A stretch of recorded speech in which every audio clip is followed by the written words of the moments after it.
Nafarroak 49 koronavirus kasu berri atzeman zituen atzo. Egoera epidemiologikoa hobera egiten ari dela eta dantzalekoak 4:00 arte zabaldu ahal izanen dira ostiraletik aurrera. Taberna berexek 3 arte eta arruntak 2 arte. Abiadura handiko trenaren geltokia etxa bakoitzen egitea erabaki da. Foru komunitatearen egoerari buruzko eztabaida egiteko eskatu dio gobernuak parlamentuari. Nafarroko gobernuak hezkuntzaren, konektibitatearen eta enpleguaren sustapenaren aldeko apustu egin du Pirinioetako despopulazioaren aurka borrokatzeko. Lurralde kohesiorako departamentuak San Martin Unxeko Santa Maria plazako udal eraikineko estalkiak birgaituko du. Baztan Bidasoako merkataritza babesteko eta indartzeko plana martxan jarriko da. Iruñan ospatuko da Europako mugikortasunaren astea irailaren 16tik 22 15 jarduera ingururekin. Zure osasunangatik modu jasangarrian mugitu eta lelopean. Ostiralean gaueko 8:00 aurrera Ibilbedi taldearen kontzertua izanen da Burlatako kulturetxean.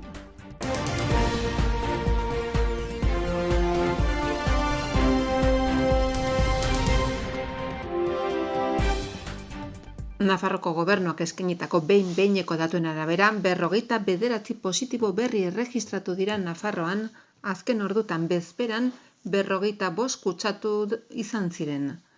Arrotxapea Iruñeko auzoan 9 kutsatze izan dira eta azken ordutan positibo gehien izan duen gunea da. Ondotik daude Fitero eta Txantrean, non 3 kasu jakinarazi dira.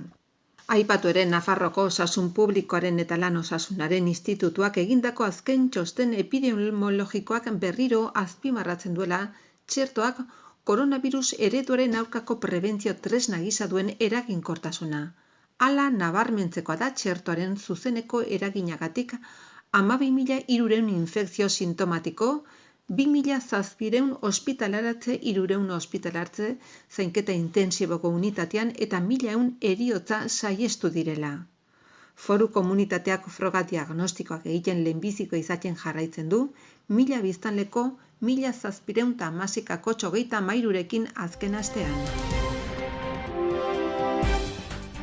Dantzalekoak eta diskotekak 4:00 arte zabaldu ahal izanen dira bihartik aintzinera.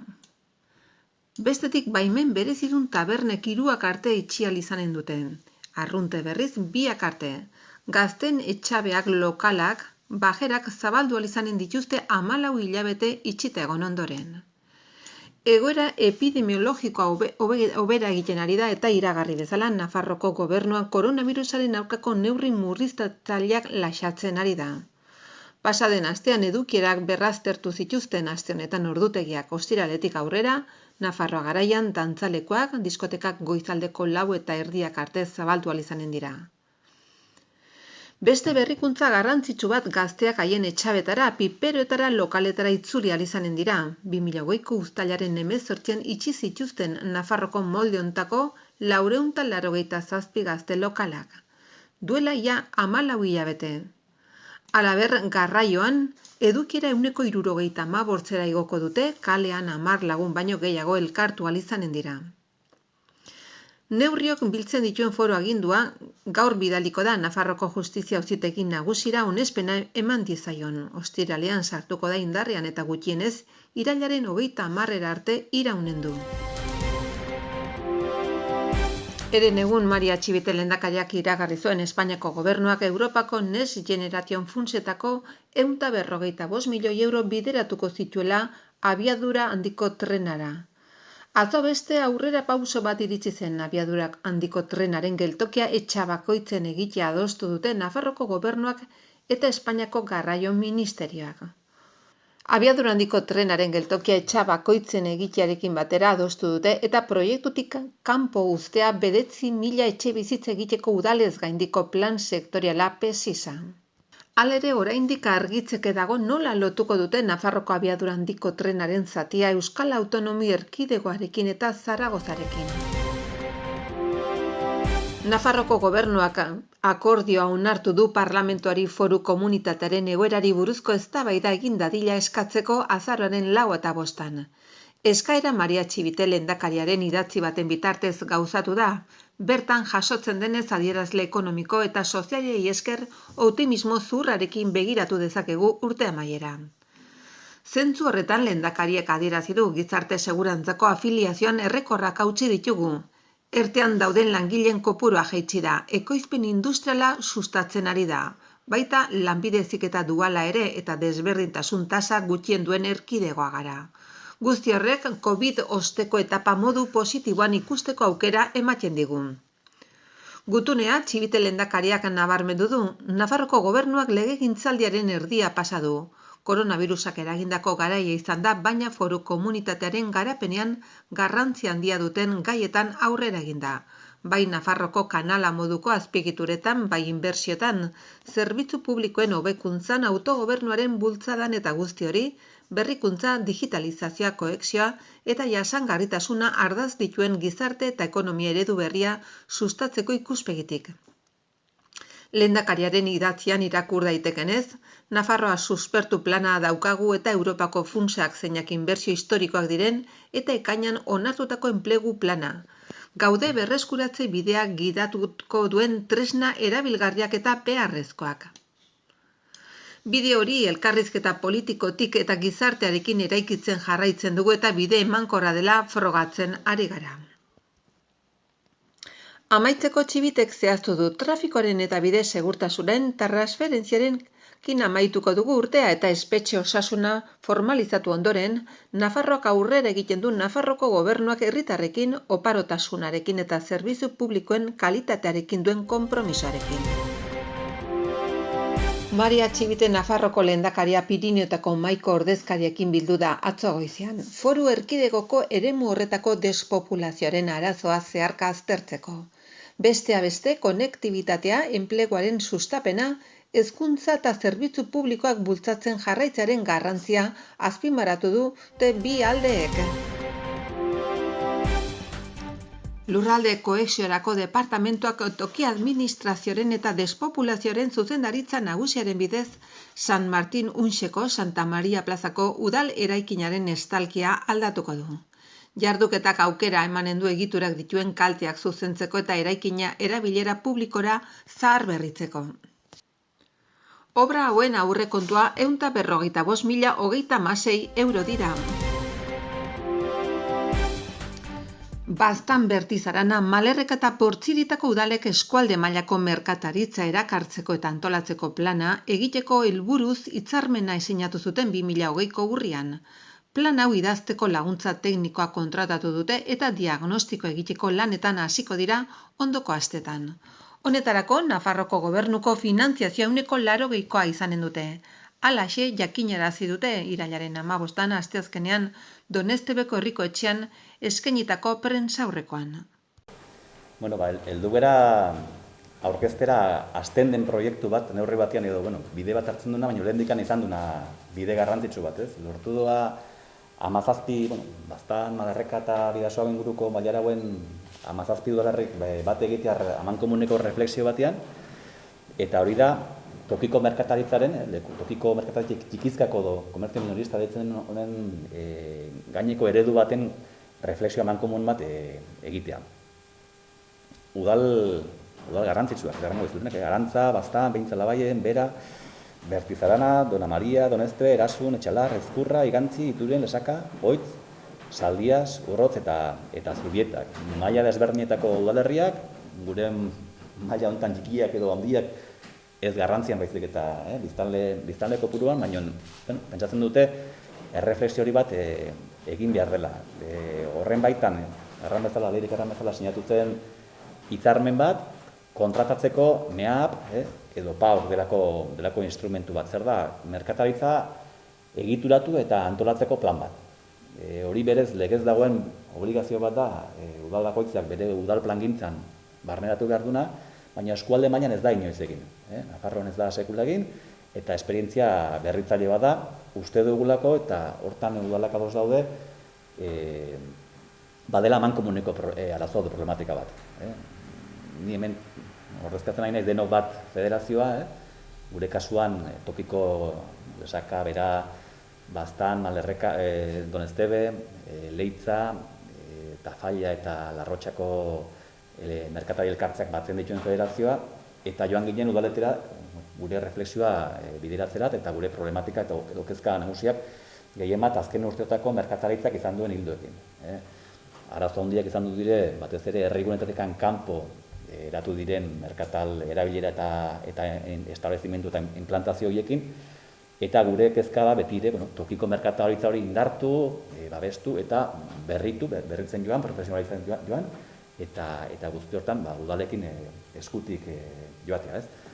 Reflexio amankomuneko hori egin ziren bileretan konpartitu egin zen, eta PAOK hori egitearen aukera, Nafar gobernuarekin aztertuta, ikusi zen eskualde mailan egiteko aukera bazagola, eta horrek duen garrantzia.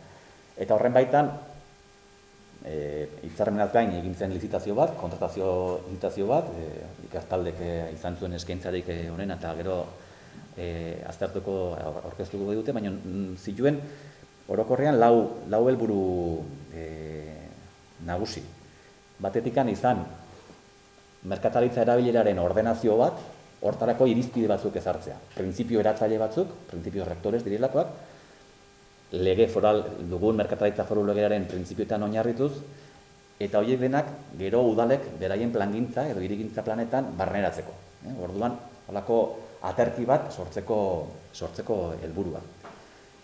Horretaz gain, bazegon helburua gero hori herrietara eraman eta leku hiriguneetan eta bar dauden hirigintza dotazioak, direla ibilbideak, direla espazio publikoak, guzti horiek hobetzeko eta erakargarriago egiteko bidean.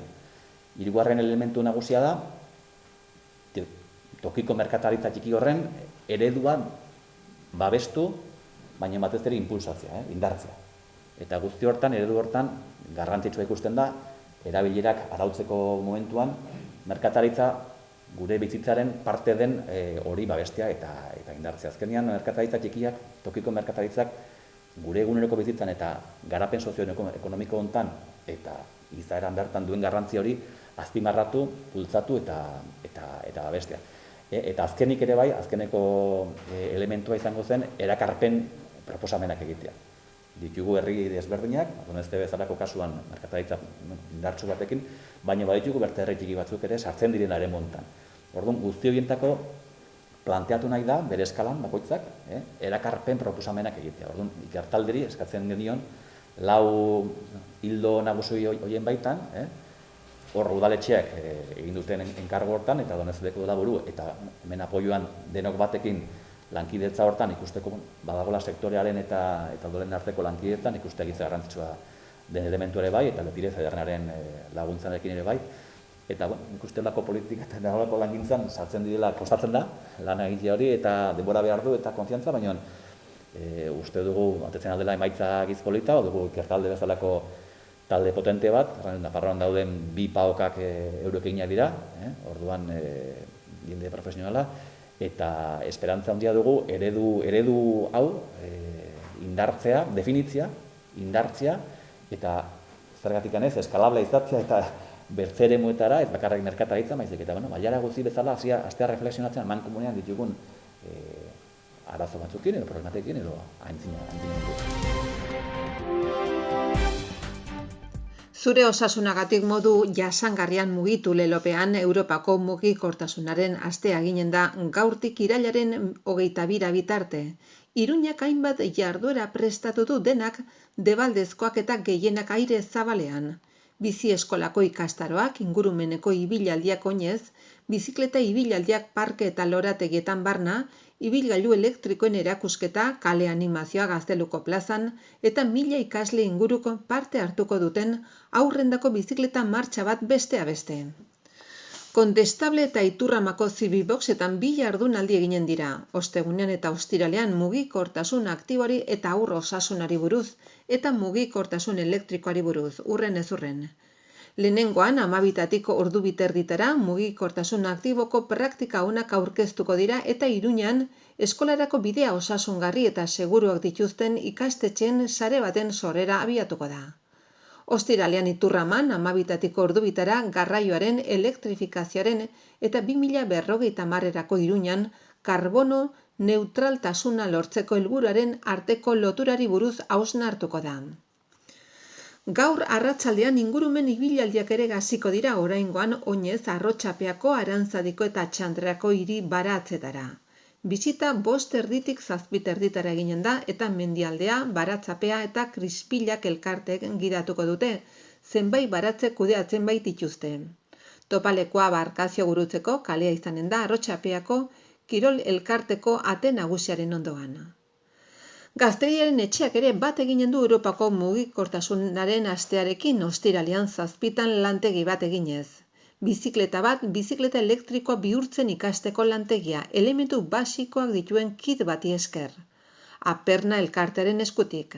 Gainera garraio elektrikoaren osagai garrantzitsuenak zein diren eta nola funtzionatzen duten ikasiko da. Lantegi honetan aldez aurretik eman behar da izena Gazteriaren etxean bertan edo 948 23 55 12 telefonoan. Nafarroan barnako bira zikloaren barruan ostiral honetan gaueko 8:00 aurrera Ibilbedi pop rock talde nafarraren kontzertua izanen da Burlatako kulturetxean. Ibilbedi 2018 urtean sortu zen Nafarroan. Pop musika talde bada. Musikariak dira Ibai Osinaga, Amets Aranguren, Areta Senosiain, Eder Eskalera eta Javier Larrañeta. Gaur inoiz ez da gero Igara zutabe bat mi erro Lau begi, lau esku bilepo Bihar kantatu ezin gaur kantuan ozu Zara naiz gara Netik soilik izarak gaur kantuan ozu Orain bat gara Bihar kantatu ezin gaur kantuan ozu Zara naiz gara Netik soilik izarak gaur kantuan ozu Orain bat gara